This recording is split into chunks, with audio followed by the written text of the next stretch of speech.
Are you ready for good talk? And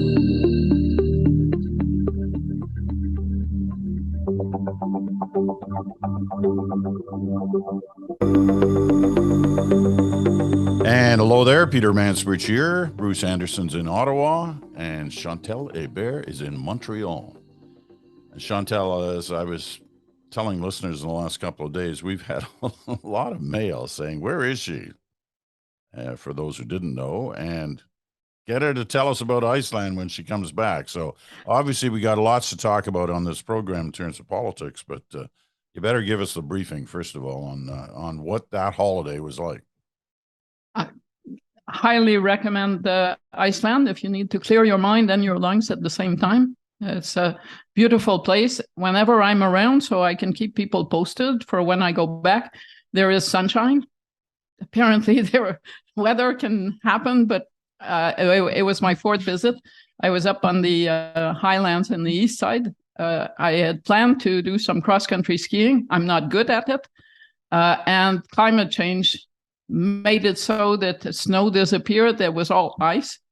So I went out after day one and sat in a cabin in the middle of nowhere by myself in the middle of mountains and a beautiful scenery. Should I add that there was a hot tub, meaning a hole in the ground with hot water to sit in.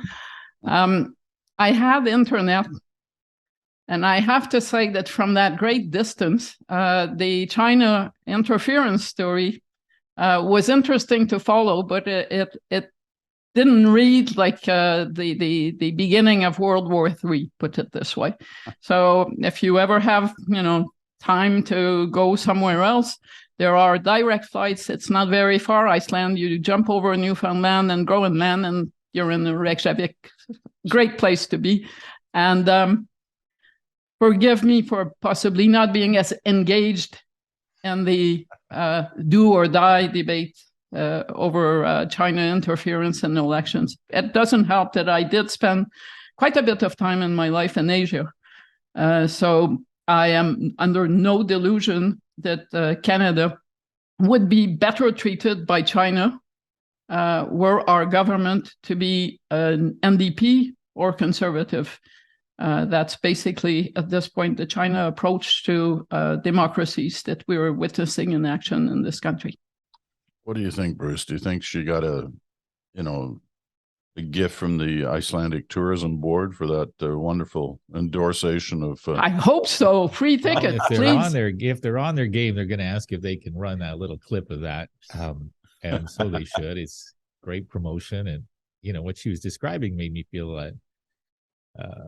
like how I feel in Scotland a lot, like probably how you feel. So good for you that you did that, and thanks for sharing it. Okay, I want to go now. Let's get to business. Obviously, with the hottest story of the day, and I'm anxious to see how you both react to this. The announcement from Buckingham Palace by King Charles III that Prince Edward is now going to be called the Duke of Edinburgh, and I can tell from the shocked look on both of your faces that this was not what you were expecting to start off with. I got a kick out of it, I got to say, when I read that this morning. No, we're not going to talk about that. We are going to talk about I don't even know what to call it. Scandals have like nicknames, and they usually end up with gate. And I don't know what this one is, but there's certainly been enough play on it in the last week, especially the last couple of weeks, ever since the Globe first broke the story, and the global television has followed up with a number of exclusives of its own. Nobody's looked good on it. Nobody. The Prime Minister hasn't looked good. He looks like he's bobbling the football, so to speak, as he's been trying to navigate through these waters. The leader of the opposition has made some outrageous statements. At least many people think they were outrageous, and I think his own office thought so too, because he seemed to change course fairly quickly after the initial hits he took on it. And they shouldn't be forgotten. I don't think just because you change course, it doesn't matter what you said the day before. I think it does matter. Anyway, aside from all that, what is the crux of this story? What is the issue? If you can boil it down to one thing, what is the issue here, Bruce? Well, I'm not going to accept the premise of your question that there's only one thing, but I will say I think there are two things. And I think that the two things are, is there a problem that we need to do more about with respect to interference in our election campaigns, whether by malign domestic sources, by foreign sources, not just China? And I think the evidence is we do. And I think the evidence also is that the idea that we can do that all without it being, without the investigation or the discussion of it being in greater public display, I think that's wrong. I think we need to have more transparency about what's going on. We need more regular reporting from whatever body is going to do this kind of work on our behalf. And I think that the government made a miscalculation originally in the way that they designed this process. And they made a miscalculation more recently in the way that they defended their position. In both cases, the same kind of problem, which is the notion that you can tell people that they should be concerned about this, but you can't tell them very much about what's happening. And that only leads to a level of mistrust and partisanship, which is unhelpful.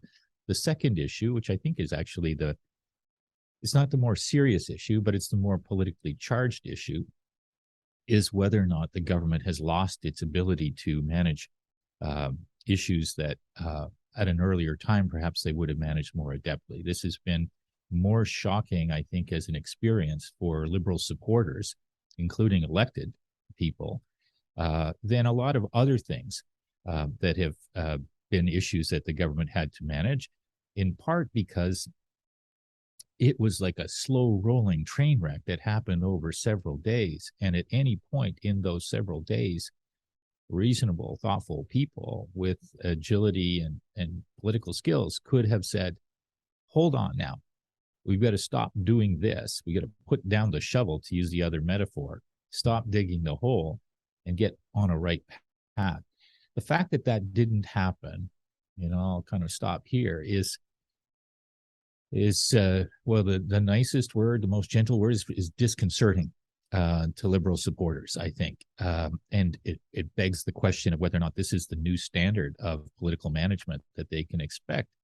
And if it is, it makes them worried, I think, going into an election, because it's not been a great week at all for the government. Chantal?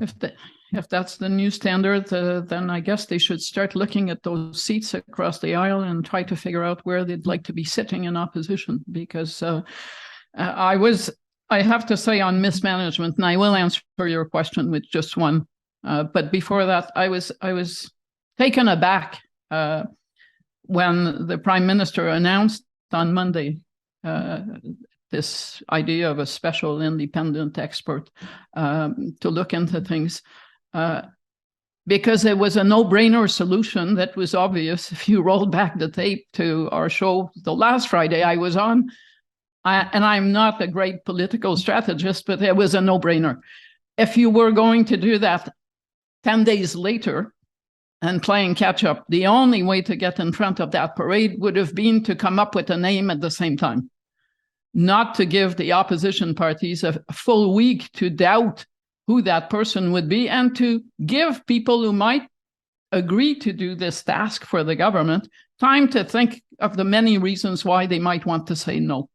So I understand that the House is not sitting next week, and I understand that the Liberals feel that they can use the break to kind of complete their catch-up. But I'll come back to what I think is the main issue here. I believe our security services and Elections Canada are doing as much due diligence as they can and should. And I believe that the RCMP is conducting investigations in the way that it should.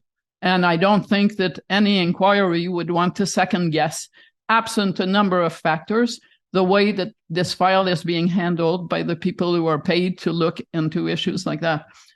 So by now, to me, it boils down to an issue of political accountability. And the political accountability that is being questioned is that of the Prime Minister.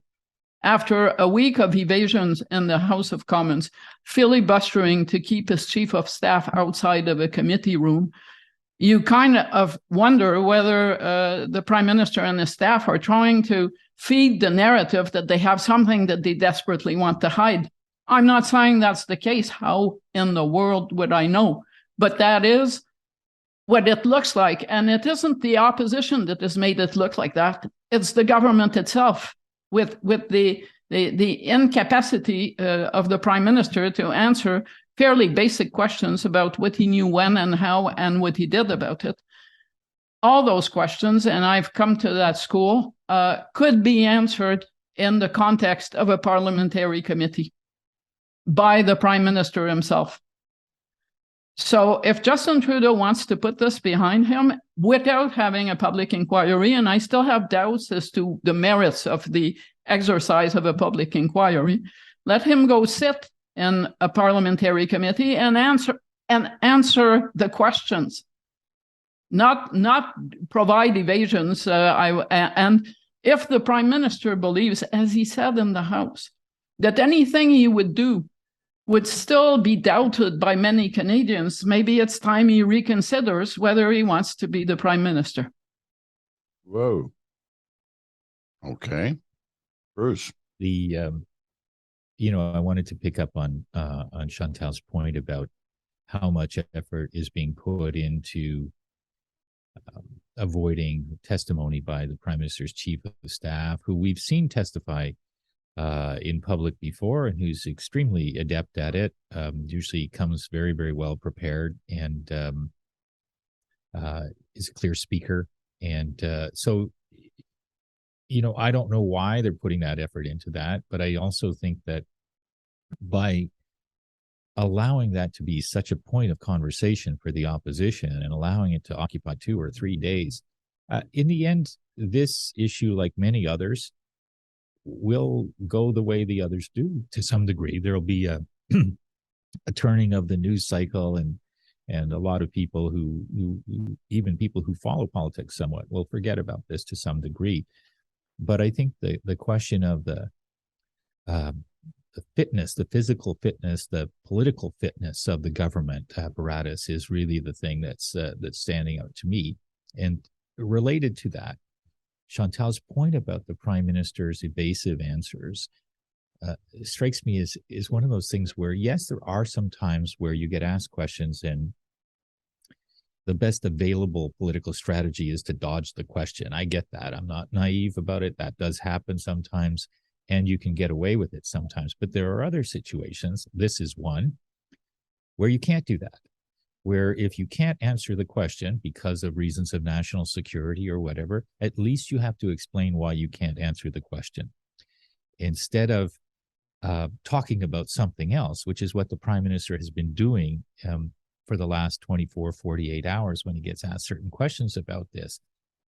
And the presumption in doing that is that people won't stop and comment and notice that. And that's not right. People do in this situation. They want to know more, and they're wondering why he isn't answering questions. And it's feeding this alternative narrative, which I don't believe is true, which is that maybe he does have something to hide. And I read Andrew Coyne's piece this morning. I think it was published this morning, might have been yesterday's, but he in the piece, he talks about the fact that if you don't have anything to hide, answering questions in this fashion does not give people the opportunity to believe that. It feeds the alternative narrative. And so I don't understand why there can't be an answer, which is, I can't answer this question for this reason, rather than the latest one, which is, no matter what I say, people won't believe me, which, I'm paraphrasing, but it's a pretty hard statement to land successfully from a political strategy standpoint if you're the Prime Minister. And I don't know what all of his MPs and ministers are supposed to do with that. Are they supposed to echo that? Whatever we say, nobody will believe us. So they need to get to someplace better and ideally. And they need to get there quickly, because this is just a drip, drip, drip. And, Chantel's right. A parliamentary committee would do it. So would a real interview that deals just with those questions. Yeah. Asking them one after another. And, he's done bad interviews over the years. He's done good interviews over the years. So I'm not quite sure what the issue is, why they're backing away from it. I'll get to it. I'll get to the chief of staff question in a moment, but I just want to ask something else, because another thing that's kind of popped up over the last couple of days, you've seen it from a number of people. I saw Ward Elcock, the former CSIS director, on with Hannah Thibodeau the other day. And he was basically saying, there's nothing really new here. We've known about this for years. And it's been in the public, domain on that as well. And, we talked about this a couple of weeks ago, and it's true. It has been sort of out there on different levels. The story has changed a little bit over the years, but the basic fact that China was interfering, it was not new here or elsewhere. So it does kind of raise the question, and I ask this, I'm not sure I believe it, but I ask it because it's being asked by more and more people these days. Has this story been totally overblown? In the search for a story, has this one been overblown? Chantal? Well, I'm going to go with anecdotal evidence that there was some of that when I came back from that week off. Sitting in the and hot tub. went back and sitting in a hot tub reading Twitter and thinking, what are they doing out there where I come from, and do I want to go back? Yeah. When I went back to Radio-Canada, someone who finds interviewees for shows said last week was really, really hard. There was nothing except China because it was the school break in Quebec. And so there was no action. And absent some competing story, and Parliament wasn't sitting. So absent some competing story, of course, this story got a lot more oxygen than it might have if it had happened on the week at the end of March when the President Biden is visiting, and on the week or when the federal budget is presented. But there was absolutely no competing narrative. At the same time, the government broke the rule that said, don't feed a story if you want it to go away, by feeding it every single day with no answers. And then on Monday, feeding it again by giving itself, because that seems to have been the point, giving itself an answer that was a non-answer, as in, wait till we appoint Superman who will tell us what we need to do and what the way forward is. So overblown, probably, but it became bigger and bigger with every passing day because of mishandling by the government. Bruce? I agree with much of that. I'm a little bit different on one point. So I did watch that Ward Elcock interview, who's a former CSIS director, and I was glad that he gave it and was talking on the record and was adding some expert voice to the conversation. I think that his interview was characterized as though he was saying there's nothing to be concerned about. And I don't think that's exactly what he was saying. And if it was, I don't agree with him. I think that there is something to be concerned about with respect to the trust levels that people have seen shaken in how our elections work. And my friend David Coletto put out a poll this morning, and in the poll, you could look at the numbers and say, well, most people didn't think that our election was compromised. And I look at it and say, well, actually, millions of people aren't sure. And that's an important issue. And I think it's an important issue that we've seen play out in the United States. The creation of the division and the mistrust of how our systems work is a much bigger problem than it has been at any time in my lifetime. So I think it's a big deal. Now, I stopped probably 20 years ago measuring whether a thing was a big deal because the public was preoccupied with it, because I watched how disengaged over time people became and how few issues actually became so salient for them. I also don't think it matters whether it's affecting voting intention right now. It's the least important part of it, I suppose, but it tends to be the thing that gets the most attention is, did it move the numbers? Is the horse race different because Trudeau mismanaged the questions, or because the opposition prosecution of this issue was particularly effective?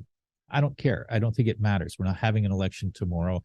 And the truth is that the nature of this issue is one where people can be concerned on the right or on the left or on the middle, and they don't necessarily know if the Conservatives would have a better approach. They're just kind of wondering what to make of it if they're paying some attention at all.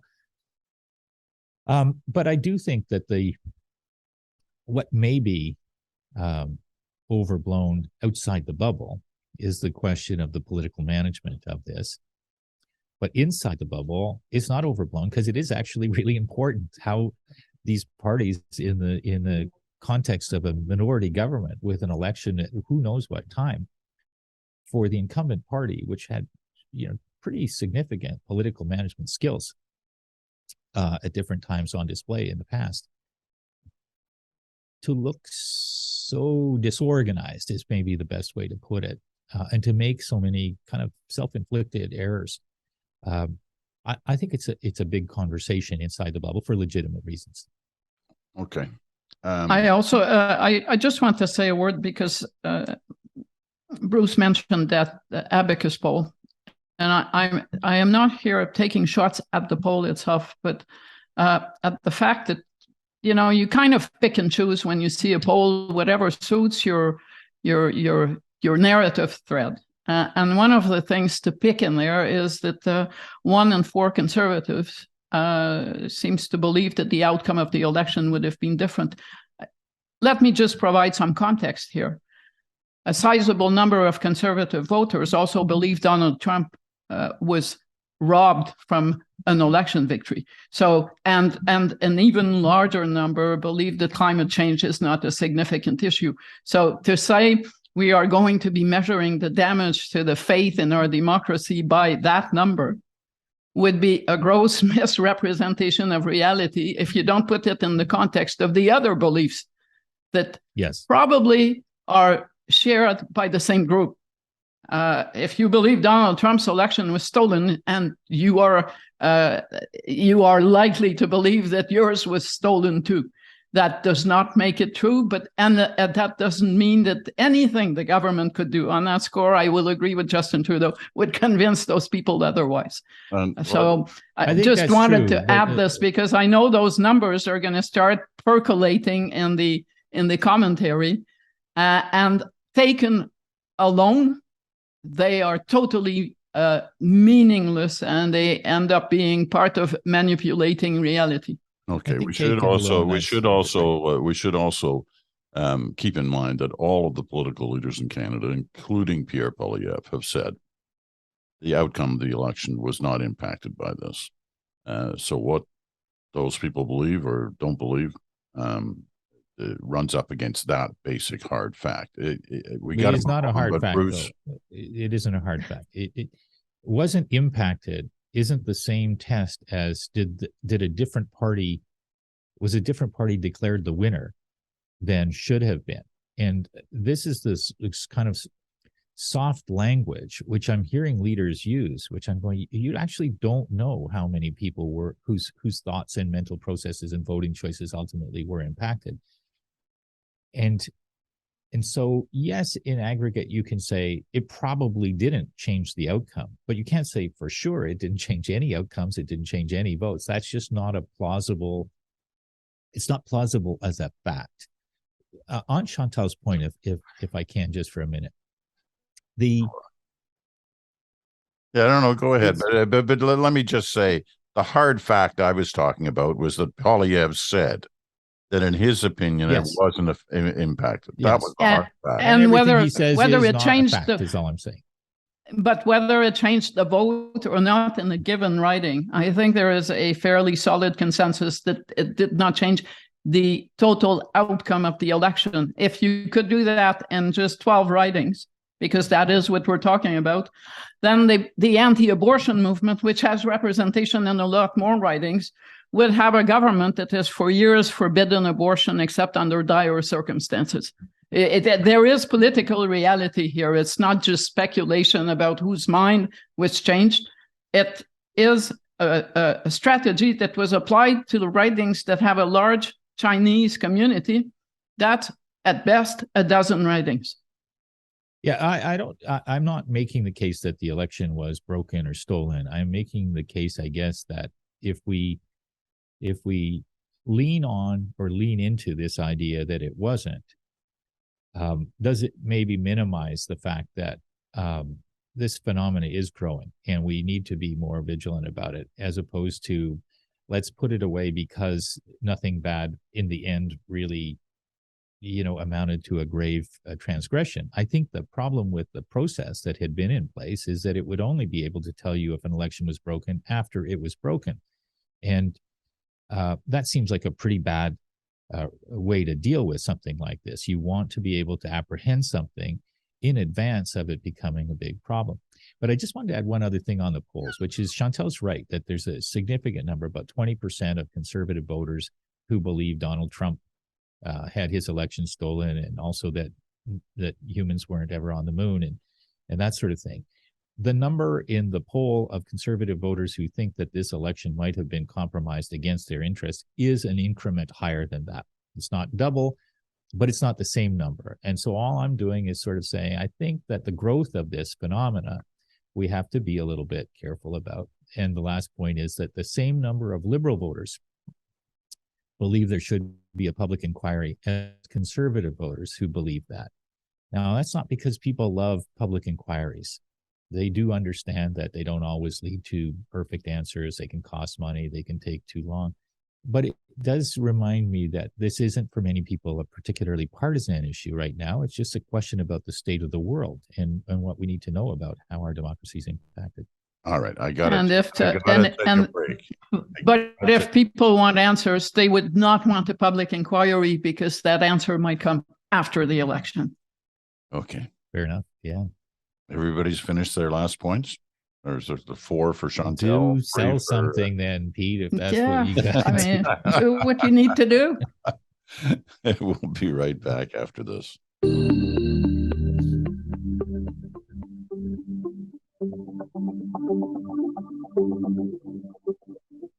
And welcome back. You're listening to The Bridge, the Friday edition. Good Talk with Chantal Hébert and Bruce Anderson. You're listening on SiriusXM, channel 167, Canada Talks, or on your favorite podcast platform, or you're watching us on our YouTube channel.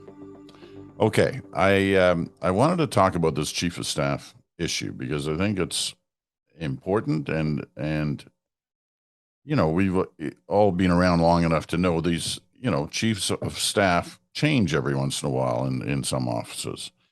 Katie Telford is the Chief of Staff for Justin Trudeau, and she's been in a senior position for Justin Trudeau since he was elected in 2015. And before that, I guess she was in the OLO, the Office of the Leader of the Opposition, before that too. And she has her fans, she has her detractors. That's normal. It comes with the job, comes with the territory. But when you go track back through history, not many prime ministers or presidents, for that matter, you just saw a change in Biden's office. There's a turnover in that role, and sometimes it comes along because of a crisis. Other times it comes along just because they want a kind of fresh tone inside the office. That hasn't happened here at all in the 7 or 8 years that Trudeau's been in office with Katie Telford. I mean, there was the Jerry Butts time as well, and he ended up leaving. But, we saw with Mulroney, we saw with Pierre Trudeau, we saw with, I think, Jean Chrétien, we saw numbers of chiefs of staff coming in and out, and the same with Harper. Is there... Well, I don't know. What do you think of this thing? Is it time for a change in that office? I mean, we talk in tones of, well, they really had management problems, handling issues, and at some point this tracks to the Chief of Staff, right? Whether it's her or his fault or not, that's who takes the blame. Is there an issue in the senior staff around the Prime Minister of Canada? Who wants to take a run at that first?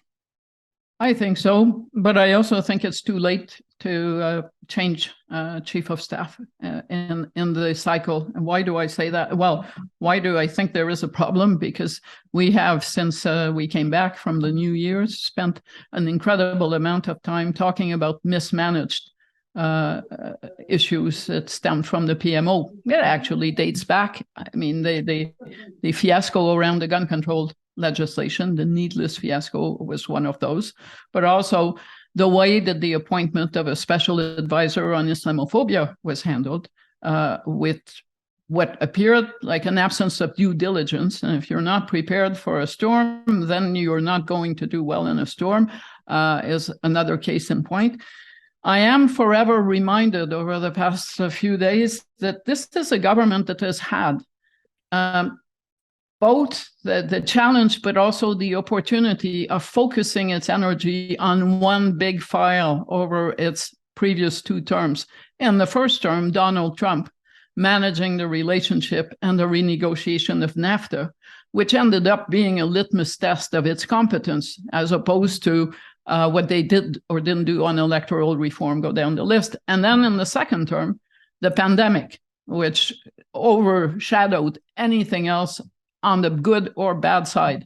At this point, they don't have that kind of issue to focus on and say, well, I know that they devote a lot of energy to the Ukraine file, but on a domestic front, this isn't top of mind for Canadians, and we'll see what the budget brings. But they are better at the big stuff, the healthcare accord, for instance, than they are at actually governing. Why I think it's too late? Well, for one, it's clear that Justin Trudeau's comfort zone includes Katie Telford, and I'm not sure you can wean him from this so late in his tenure. But I also believe the federal government, this government's capacity and this prime minister to attract top talent is not what it used to be.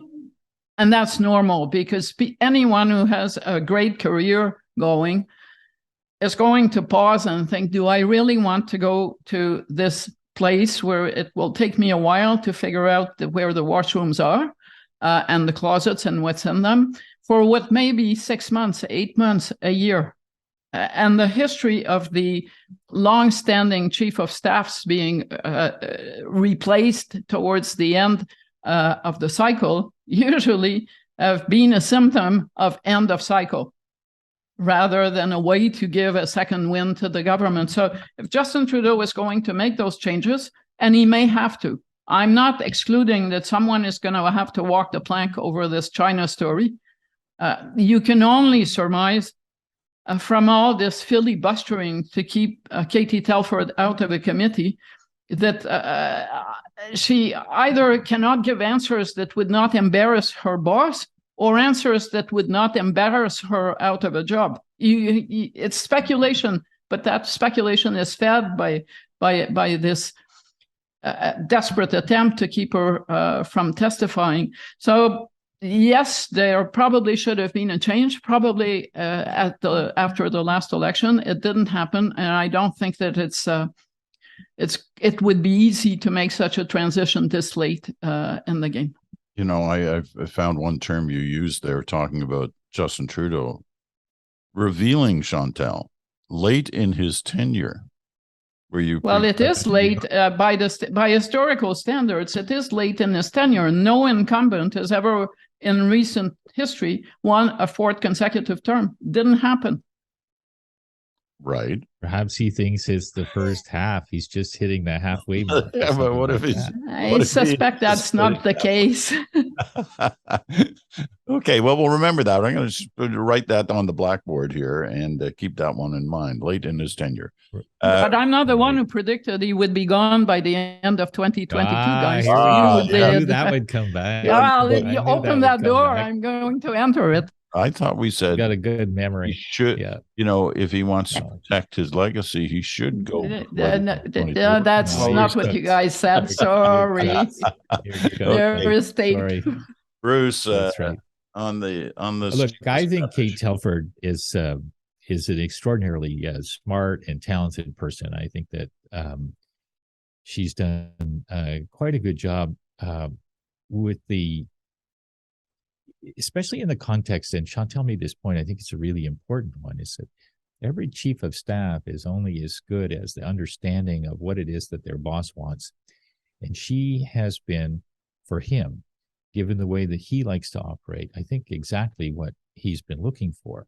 And that's no small feat. And so I think that criticisms naturally gravitate towards somebody in that job over a period of time. It's just that is like sand running out of an hourglass. It's very predictable how that goes, and it sometimes it's fair and sometimes it's not fair. And at the end of the day, if you're in those jobs, you kind of understand that comes with the territory, and you develop a bit of a thick skin.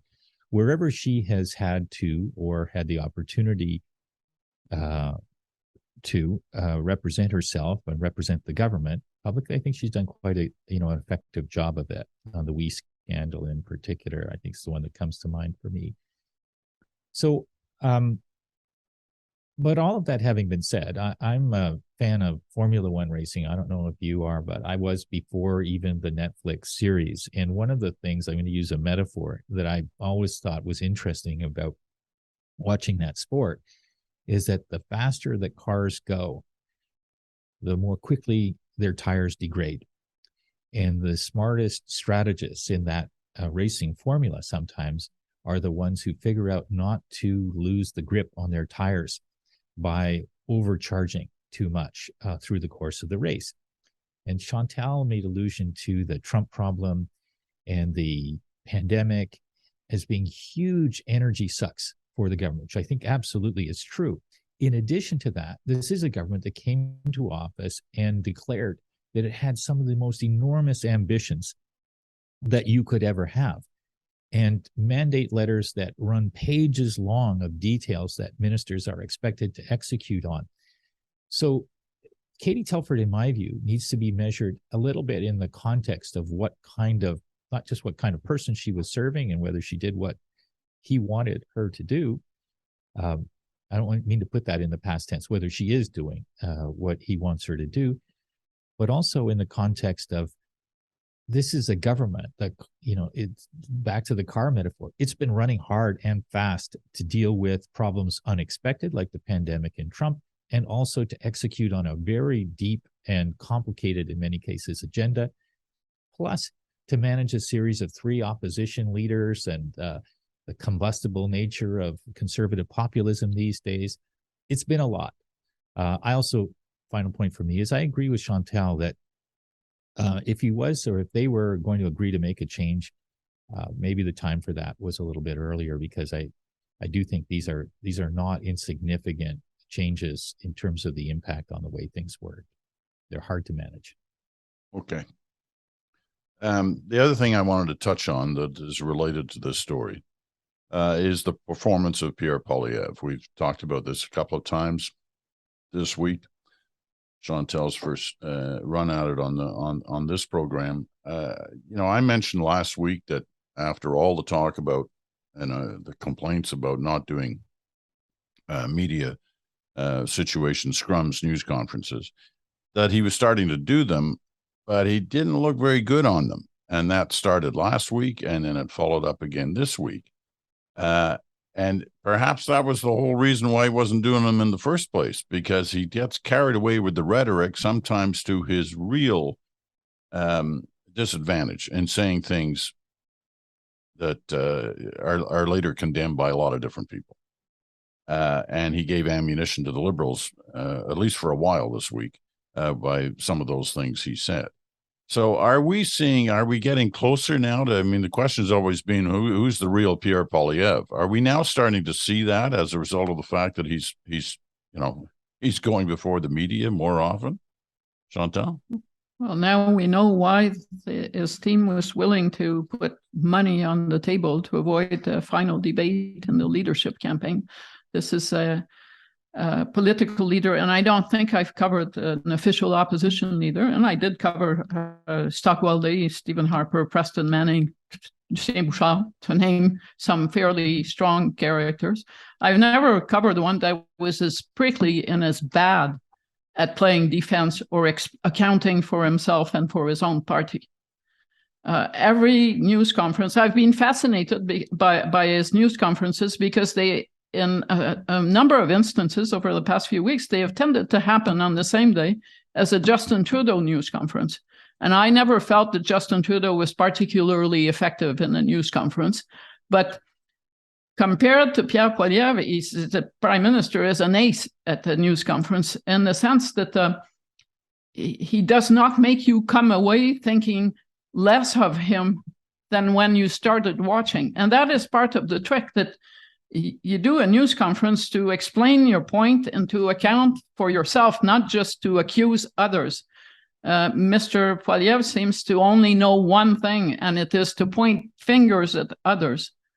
Now, that to me begs a much larger question, and I know I'm not the only one who has been watching, and it's not liberals, conservatives. How does someone in that kind of register of j'accuse and that finger pointing goes to anyone who is asking a question that would question or would ask the leader of the Conservative Party to account for his own party or his own policies? How does someone like that get through a 40-day election campaign? It is not true that in a 40-day campaign, you are forever going to be given the opportunity to scorn at your opponents without having to speak for your own policies and getting some pushback to see if your tires have some air in them. The other question I asked myself watching this is, would the Conservative Party consider trying to buy itself out of leaders' debates? Because in a leaders' debate, Mr. Poilievre is not going to be in question period in the role of lead accuser of the government. He will be taking a lot of fire. And at this point, I see on his part very little talent to deflect those shots or to turn them to his advantage. What I watched this week, how do you, or are you going to do anything about the 3 MPs who went and had lunch with an extreme right politician? And the answer being, no, I've answered the question. And why don't you ask Justin Trudeau how many times he dressed up or blackfaced himself over the years? Well, we've had 2 elections to cast judgment on the prime minister on this. It's not an answer. So interesting, probably a good idea to do those news conferences. Why? Because there is a chance that Mr. Poilievre will fix his own mistakes. But if he's auditioning for the role of leader of the opposition, as he is, he will get that role. You know, you say that you can't get away with that over 40 days of an election campaign. You may be right, but we all remember what happened in 2016 in the U.S. Trump got away with it for a lot longer than 40 days. And the media went into a lot of self-criticism after that campaign, saying, you know, we should have pursued this guy more. We didn't ask the right questions. We let him get away with, you know, outrageous statements here, there, and wherever. So we have the proof that it can happen. And for those who say Poilievre's playing by the Trump playbook, maybe he thinks he can get away with it again. So at the end of the day, the onus is going to be as much on the reporters who are covering the story as it is on the leader who will or will not answer questions.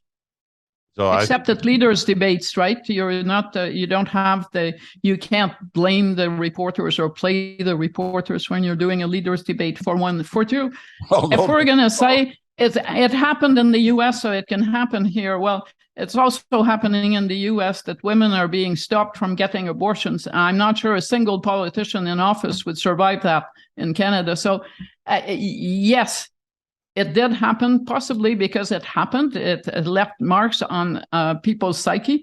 But I can safely tell you that at least on the French side of this, there is no way that Pierre Poilievre can score with that style. It's just too... I'm not sure what the word would be, but it's too toxic for the kind of politics that will be tolerated here. And we have serious, hard debates in this province, but on facts, not on saying you're from Radio-Canada and that disqualifies you from asking a leader a question. That's not going to be happening very often. All right. Bruce wants in on this, and he will get in on this, but we got to take our final break. Here it is right now.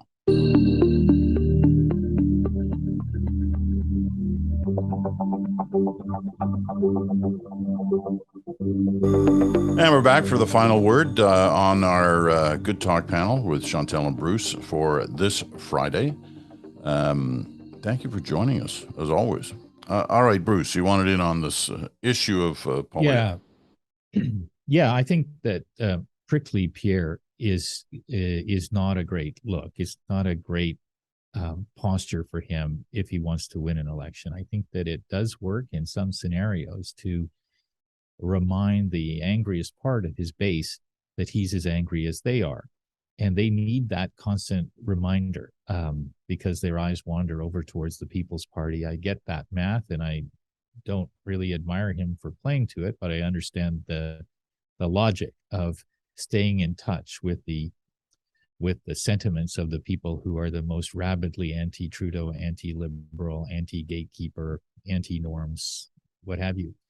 But I think that Chantal's point for me is really important when she talks about what do people look for in a leader who they want to be prime minister. And yes, sometimes I guess it's just they're so mad with the incumbents, or they're so tired that they look at the change on offer and maybe they don't like it. They kind of half close their eyes and they go with it. That does happen sometimes. It doesn't happen that often, though. And the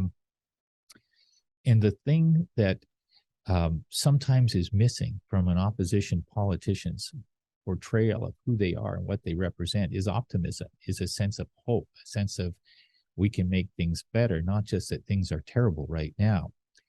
And I think that Pierre Poilievre has fashioned a way to say that to some people whose the standard that they're setting for was it credible is pretty low because they're unhappy with Trudeau and they're conservative supporters and they like his talk about gatekeeping and more freedom and that sort of thing. But get closer to an election and he's pitching to a bigger audience, and their expectation of a real natural sense of optimism, a real natural sense of we can come together, which is not a thing that he generally does very well. I don't think he likes to do that. I don't think it's his natural kind of temperament. I think if he doesn't connect with people on that level, he's going to struggle. He's going to find that he's hit some sort of a top line ceiling and that his negatives are going to continue to grow. Last thing I'll say is I think he believes that he's so fluent as a political communicator that none of this matters, that the rules that bind other politicians to the ground, he can avoid having to live by those rules. He's so able to fashion a phrase, and you can almost see the way that he approaches a press conference, even in his prickly Pierre mode, is that he kind of likes the character that he's portraying. He feels like if he can intimidate or bully or castigate a reporter, it feels good to him. And I think he's grown up in a political context, and really that's all he's done for his adult life, in which that was rewarded. That was considered to be what you should be trying to do. But I think that the risk for him and his party is that it won't wear well when more people start paying attention and the choice that's about to be made has more significant consequences. I find it interesting that you make that argument that he's comfortable in his skin when you watch him doing that. Because I must say this week, for the first time, this week and last week, I was getting at times the opposite feeling that he's scrambling, that he's not comfortable with the direction he's having to go in to bat those questions off. Chantel's point about the bringing up of the blackface thing from, decades ago as his response to the three MPs. He looked desperate on that. Like he didn't look like a guy who was comfortable with the direction he was having to go to try and get away from the question. So I don't know. You may be right. I mean, listen, we've all said, and we've said it for years, that he is a skilled guy on the communications level. It's just in this last little while, he hasn't looked so skilled. feel like Well, what he I'm also describing has is an. that go ahead. Go ahead. Whatever you go, Bruce. Lashing out, I think lashing out is it. It's a good example because that's what he did. And so you could look at it and say, well, it looked more flaily than, structured, and that's true.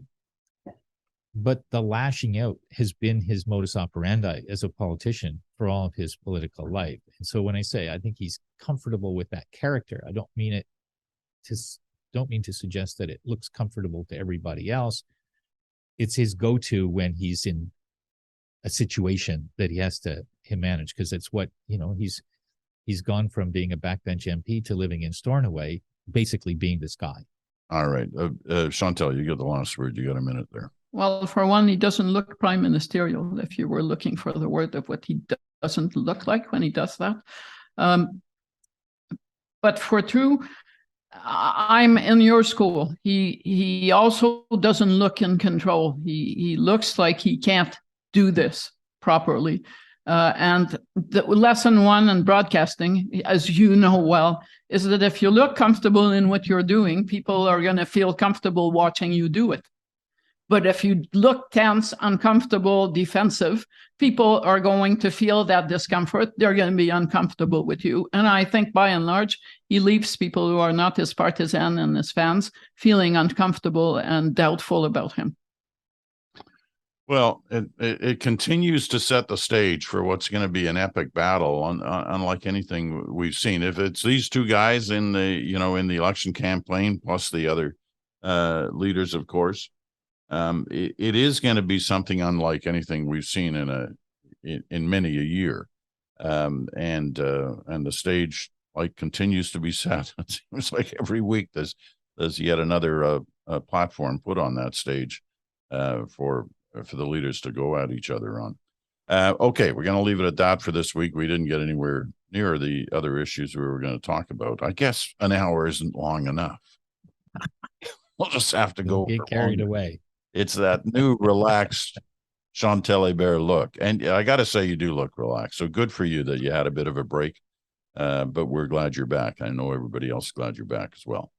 Thank you, Bruce. Thank you, Chantal. We'll talk to you both again, obviously, in 7 days. Meanwhile, the bridge returns after a nice weekend off. We all hope you enjoy yours.